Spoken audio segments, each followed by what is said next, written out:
Hey everyone, Mrs. Reilly here with our next installment of First Chapter Friday.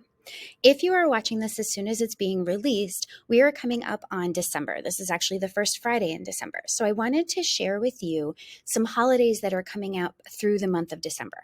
And the first one is going to be a holiday that is going to take place December 7th through December 15th, and that would be Hanukkah. If you're not familiar with Hanukkah, it's a Jewish holiday that commemorates the rededication of the Second Temple of Jerusalem and celebrating the ideals of Judaism. So the book I would like to feature for you in celebration of Hanukkah is called Dreidels on the Brain by Joel Ben Izzy. Dreidels on the Brain is a realistic fiction that also has a lot of humor in it, and it is based around a student named Joel, so it's probably a little bit of autobiographical. And Joel is 12 years old, and in his school, he is the only Jewish student. And that causes him some frustration because all he wants to do is feel what he calls or what he considers normal. For him, being the only Jewish student in his school can be very, I guess you could say, isolating at times. A lot of students and friends don't necessarily understand what it's like to be a Jewish person. And so all he kind of wants to do is fit in. So I'm going to share with you a portion of the first chapter of Dreidels on the Brain.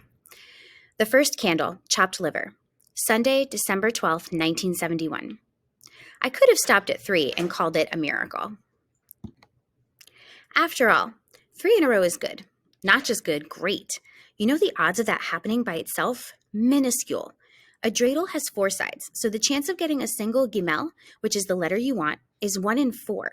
The chances of getting 2 in a row is 1 in 16, and 3 in a row, which I just spun, is 1 in 64. And the number 3 makes a lot of sense. There are all kinds of things that come in threes. Tic-tac-toe, 3 in a row, snap, crackle, pop, third time's a charm, 3 strikes, you're out.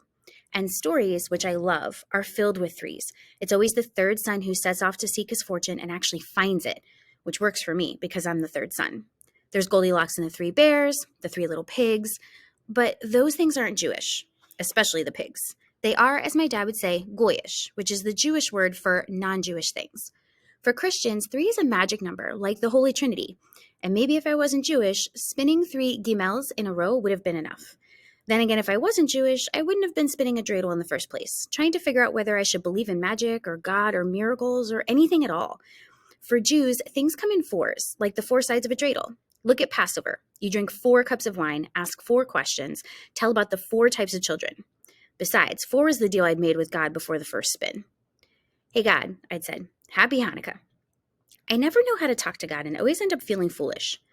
I'm looking for a sign, nothing big, nothing fancy, no lightning or thunderbolts, just a little sign between you and me. I held up the dreidel. So I'm going to spin this dreidel 4 times, and if you're there, I'd like you to give me 4 gimels in a row. That didn't seem like too much to ask. Just one lousy miracle. And why, you might ask, did I think this Hanukkah should be different when everyone else in the first 12 years of my life has been so amazingly, astoundingly, unbelievably unmiraculous? Well, for one thing, I could feel it in the air. Outside, it was really cold, even misty, that kind of feeling you get just before it snows when the world gets all quiet and the light becomes soft. At least that's how I think it feels. I've never actually seen snow on the ground or falling from the sky, though I've read a lot about it in books. But it has been raining all day, a cold rain, and I just checked the barometer on the front porch for the 10th time, and I could see it was between 29 and 30, pushing towards snow. The windows were so foggy I couldn't see outside, so I could pretend I was somewhere else, anywhere else but here in Temple City, California. It was also the perfect time for a miracle. The house was quiet and I was alone. I had looked through the garage and found the cardboard box of Hanukkah decorations. Sifting through the dreidels, which were mostly crooked or broken, I found a perfect one, made of wood, painted orange with gold letters. I don't know where we got it, but it was nicely balanced. Just to be sure, I spun it a half a dozen times. Just a regular old normal dreidel. Excellent.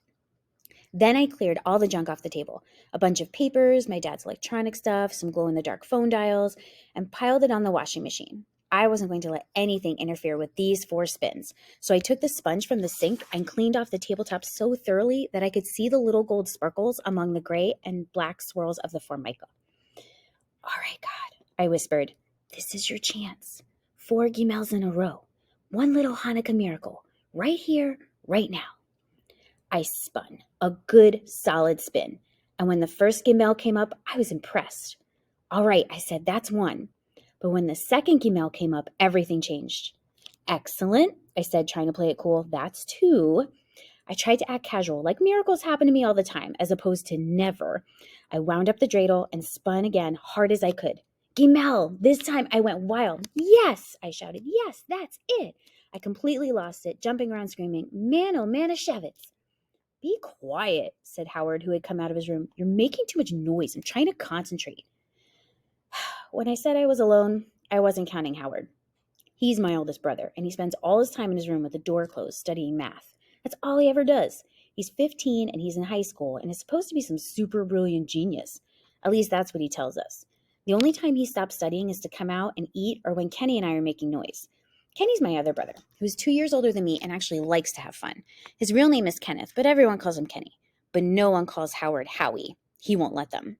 When Kenny and I make noise, Howard stomps out and yells at us and then goes back to his room and shuts the door.